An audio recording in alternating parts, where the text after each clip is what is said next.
Baik, kita lanjutkan pengertian keselamatan. Ya, pengertian keselamatan ataupun soteriologi. Ini sini ada di sini pemakaman. Ya, pemakaman ini ya, banyak batu nisan ya. Iya, Pak. Coba kira-kira apa kaitannya? Mengapa saya buat di sini ada batu nisan? Ya, lalu apa hubungannya dengan keselamatan? Bisa berikan gambaran, penjelasan sedikit?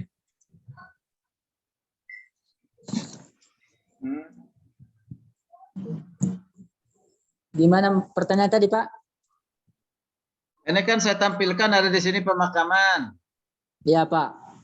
Nah, apa hubungannya pemakaman ini dengan keselamatan? Nah, kalau menurut pandangan saya, Pak, hubungan makam atau pemakaman itu dengan keselamatan, yaitu adalah kalau saya lihat dari diri saya sendiri melihat bahwa manusia itu adalah yang sudah jatuh dalam dosa itu harus dosanya itu yang dikuburkan, atau manusianya itu dikuburkan setelah bangkit baru dibangkit lagi manusia rohaninya, begitu Pak. Seperti kan kalau kita lihat waktu Tuhan Yesus di kayu salib dan dikuburkan selama 3 hari, itu adalah bahwa Yesus turun ke pemakaman bahwa untuk memberikan pemahaman kepada orang-orang yang belum percaya kepada Tuhan waktu pada sebelum Yesus datang, Pak. Gimana ya, Pak? Pusing. Jangan pusing, jawabannya pun seperti itu enggak apa-apa, namanya juga belajar. Cuma setelah belajar ini tentu harus lebih tahu ya. Iya, Ya, Pak. paham ya. Iya, Pak. Oke, enggak apa-apa, kamu udah berusaha ya. Jadi ini. Jadi di sini perhatikan apa hubungan keselamatan dengan pemakaman ini? Artinya gini, bahwa manusia yang hidup di dunia ini suatu saat akan berakhir nanti namanya secara dia akan mengalami kematian dan berakhir di pemakaman. Itu ya. Ada juga Iya, yang Pak. mati mungkin kecelakaan karena pesawat, tidak ditemukan mayatnya, mungkin sudah hancur, kan gitu ya. Ya kan gitu ya. Tapi umumnya banyak orang akhir hidupnya itu secara fisik ada di pemakaman. Itu ya. Nah, nah pasti. Nah sekarang setelah sudah mengalami kematian secara fisik, apakah itu semuanya sudah selesai? Tentu tidak. Setelah manusia mengalami kematian secara fisik akan mengalami namanya ada 2 kemungkinan. Kematian yang kekal atau kehidupan yang kekal. Gitu ya. Kematian kekal atau kehidupan kekal. Bagi orang yang tidak percaya kepada Tuhan, percaya kepada Kristus, maka akan mengalami namanya kematian yang kedua, yaitu kematian kekal. Itu tadi yang di Wahyu 21 ayat 8 itu. Ya. Neraka. Ya, neraka, ya kan? Iya, Pak. Gitu. Tapi orang yang sudah percaya kepada Kristus dengan sungguh-sungguh dikaruniakan iman, percaya kepada Kristus, ya, sekalipun dia sudah mati secara fisik, ada berakhir di kuburan secara fisik, tetapi dia akan memperoleh apa? Kehidupan yang kekal. Ya, kehidupan kekal. Tadi dikatakan bebas dari hukuman. Nah, berarti mengalami namanya kehidupan 2 kali. Kehidupan di dunia, dia mati 1 kali secara fisik, setelah itu hidup lagi untuk selama-lamanya. Ini ya? Ya, Pak. Makanya kita bisa bedakan orang yang sudah percaya kepada Kristus dan orang yang tidak percaya kepada Kristus. Orang percaya kepada Kristus tadi mati 1 kali, hidup 2 kali. Hidup 2 kali.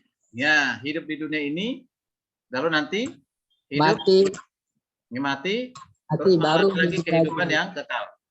Ya, jadi kematian bagi orang Kristen itu adalah pintu untuk meneruskan masuk dalam kehidupan kekal. Ini ya. Oke, itu. Makanya kalau orang yang tidak percaya kepada Kristus, kepada Tuhan, bagi yang menolak Yesus, maka dikatakan 2 kali hidup 1 kali, mati 2 kali. Di mana hidupnya? Hidupnya itu adalah hidup dalam dunia ini. Gimana, Pak? Hidup di dunia, masa hidup di mana? Oh ya, hidup dunia, lahir. Nah, Nah, matinya itu di kuburan pula, dan matinya itu pas nanti matinya kedua itu yaitu hidup kematian yang kekal itu di neraka, Pak. ya, berarti berapa kali hidup, berapa Dua. kali mati? Berapa kali mati? 2 kali kan? Mati Iya, Pak. secara fisik, lalu mati Mati secara secara rohani. rohani. Nanti dalam kekekalan disiksa, ya kan itu ya? Iya, Oke. Pak. Lalu pilih yang mana? Mati 2 kali, hidup 1 kali, hidup 2 kali, mati 1 kali. Hidup 2 kali, Pak. Hidup 2 kali. Ya, gitu ya. Iya, Nah, Pak. nah itulah kasih karunia Tuhan. Bukan kita yang milih, tapi Tuhan memberikan kepada kita bagi yang percaya kepadanya, ya. Oke. Nah, jadi suatu saat nanti semua orang yang sudah mati di dalam Kristus, orang yang sudah percaya kepada Kristus, ya akan dibangkitkan dari kematian Kematian. dan diberikan apa? Diberikan tubuh yang kekal. Kekal. Tubuh yang penuh tubuh kemuliaan yang tidak akan pernah mati. Ya, gitu ya. Oke. Sekarang kita lihat pengertian keselamatan ya. Pengertian keselamatan menurut Alkitab, keselamatan dalam perjanjian lama. Oke, perhatikan. Keselamatan dalam perjanjian lama, terminologinya keselamatan dalam perjanjian lama itu berasal dari kata yasa.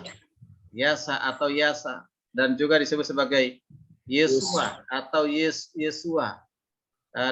Ini artinya apa? Jadi kata ini hanya ditemukan dalam bentuk pasif atau disebut dengan hipil, ya hipil atau aktif, yang artinya menyerahkan atau membebaskan. Itu namanya itu. Jadi Yesua itu adalah yang dikatakan menyerahkan ataupun membebaskan, yang membebaskan. Itu ya Yesua, artinya dibebaskan.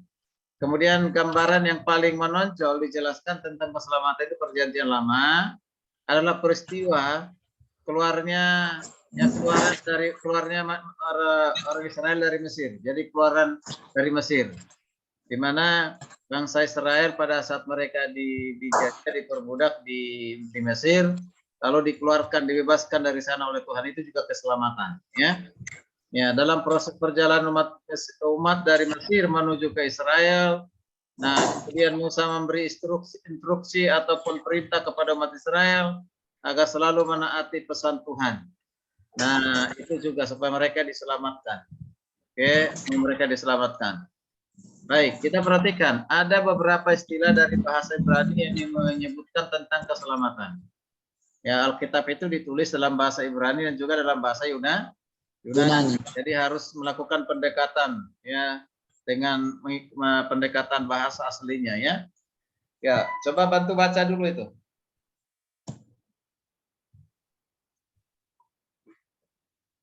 Bagian A, ada beberapa istilah dari bahasa Ibrani yang menyebutkan tentang keselamatan. Bagian A, Yasa atau Yesua.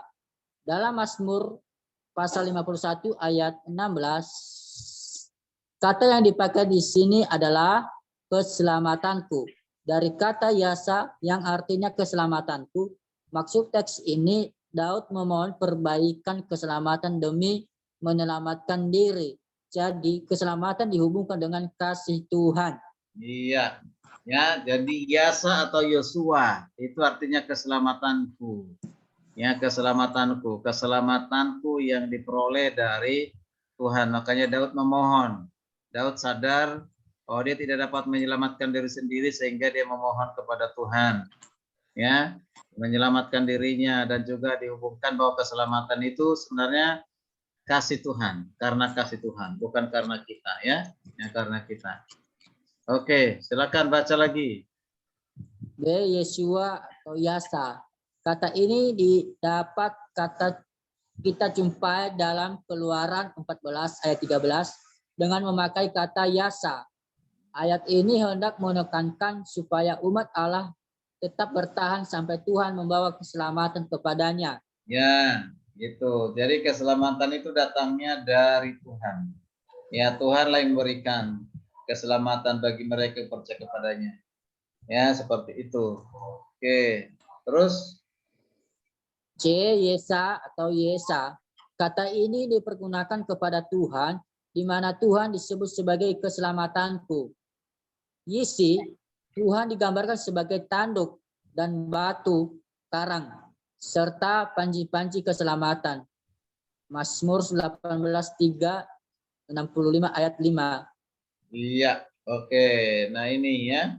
Jadi itu sudah ada 3 ya, apa namanya, istilah keselamatan ya. Ya ada Yosua, Yasa, ada Yesaya, Yesa atau Yesa itu ya. Oke. Untuk selingan.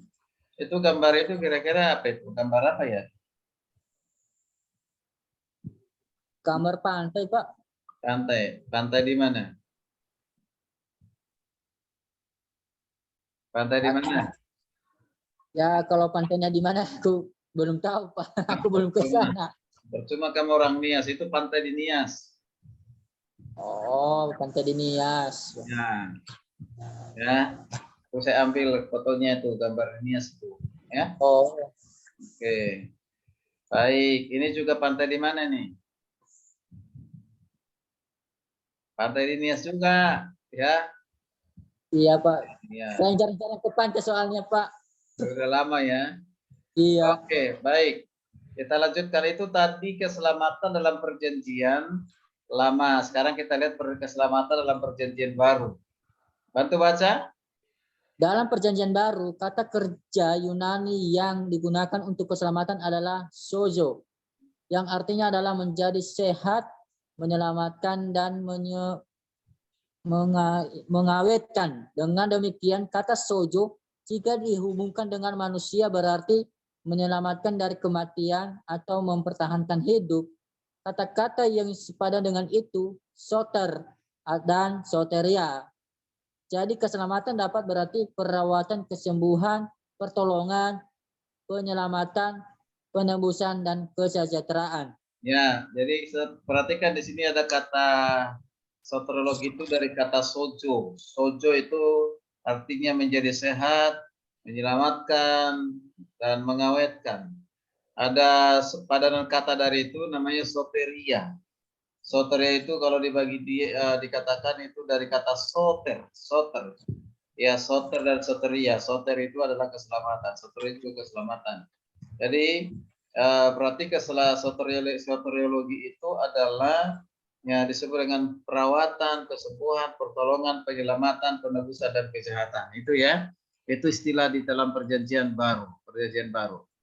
Oke, lanjut.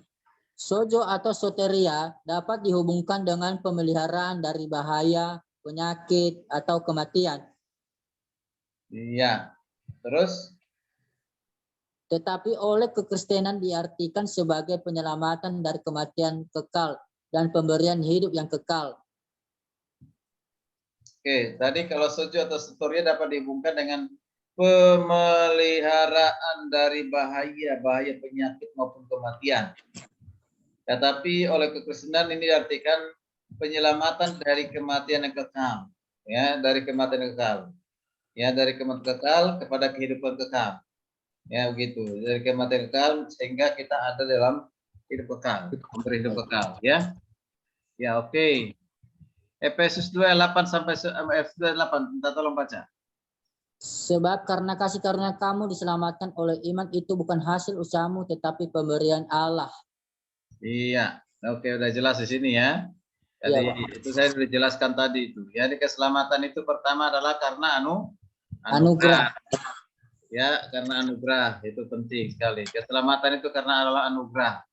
Nah, ini nanti akan dijelaskan di selanjutnya ya.